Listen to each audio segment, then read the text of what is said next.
March '89 saw the release of the truly seminal Made of Stone, and the standard for British guitar music was set.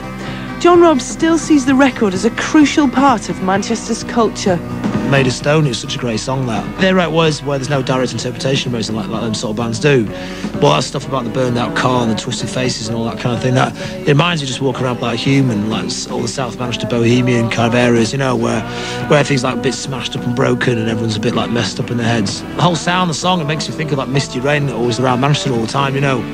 Sometimes I fantasise when the streets are cold and lonely. What's it about? Sometimes I fantasise when the streets are cold and lonely. Well, what's that about then? Self-explanatory, isn't it?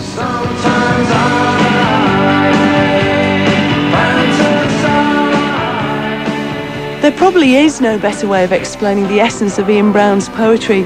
You either get it or you don't. But the Roses were already getting themselves a reputation for being difficult and tongue-tied. In a month we'll just be the whipping boys and they'll just be dismissing us. For the moment, you know, flavour of the month. And part of that has been signing an 8-album deal. How do you feel about signing an 8-album deal? That's quite daunting, isn't it? We'll do 7 live ones next year and get out of it. We just take it as it comes. We knew people were G'd up, you know, for us to come back, so we wanted to bring them down, disappoint them, ruin it for them, you know, spoil it, wreck it. But Gareth Davis, whose company Beer Davis worked promoting the band on radio and television, insists they were misunderstood. In essence, I just think they were very shy. The first interview they did was Music Box. It went out on ITV, I think. Then they came down to do Newsbeat, actually was the second one they did. And I met up with Ian and John in the pub, and I was amazed that they had these notes of things to talk about. And I said, what? Why have you done that? Was it Long Journey or something? And they sort of said, no, we thought you were really upset after the last interview, so we thought we'd try and make an effort to have things we can talk about. And so I thought, well, this is very good. But again, when the interviewer Newsbeat said, have you got anything you want to raise? And they had the notes in front of them, just said, oh, no, don't think so. And the same when they did Johnny Walker on GLR. And I spoke to Ian before and said, just try and be quick with the answers, you know, so you don't get this dead air. And the problem was that Johnny Walker sort of said, so, this is going to be your first time playing in London.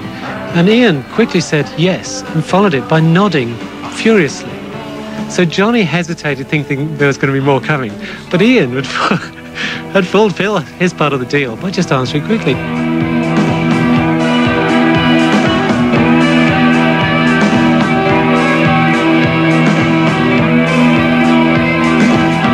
You're listening to I Wanna Be Adored, the story of the Stone Roses on Radio 1.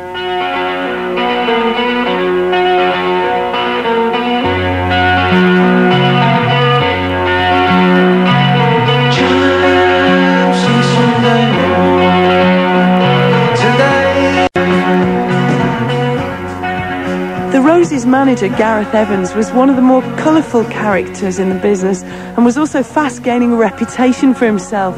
I heard a funny story once. He was driving along in Chester somewhere with Bernard out of New Order, and they passed in this house, and Barney just said, oh, that's a nice house. And Gareth sort of spun the car into the driveway and got out, you know, knocked on the door and said to the people who come to the door, going, and who are you? Then he went, my name's Gareth Evans and this is Bernard Sumner from New Order, and proceeded to try and like sell this house to Bernard, and these people didn't even want to sell it, so the story goes. And Gareth's like trying to be the middleman. These people are going, can you get out of the house? You know what I mean? Who the fuck are you? The person I worshipped was Gareth, because they had a manager who was loonier than they were. I always think all great bands have great managers, it's a rule, and Gareth was no exception. Gareth was a loose cannon of megaton proportions and a fantastically entertaining human being. So, yeah, I really enjoy Gareth. Tony Wilson. Spring '89 saw the release of the debut album that had been recorded in London the year before with producer John Leckie. Leckie had been seduced by the Elephant Stone demo and a classic Roses show at the International too, and he was enthusiastic about twiddling the knobs on the Roses' first long player.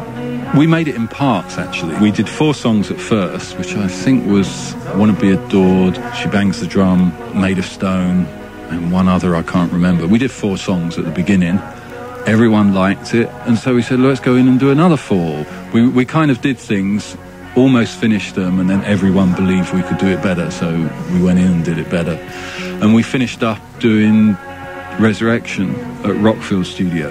The song was written, and they always just used to jam the end, and we would say, oh, let's do a fade at the end. And, you know, we spent a good few days rehearsing, arranging that end so it sounded like something special.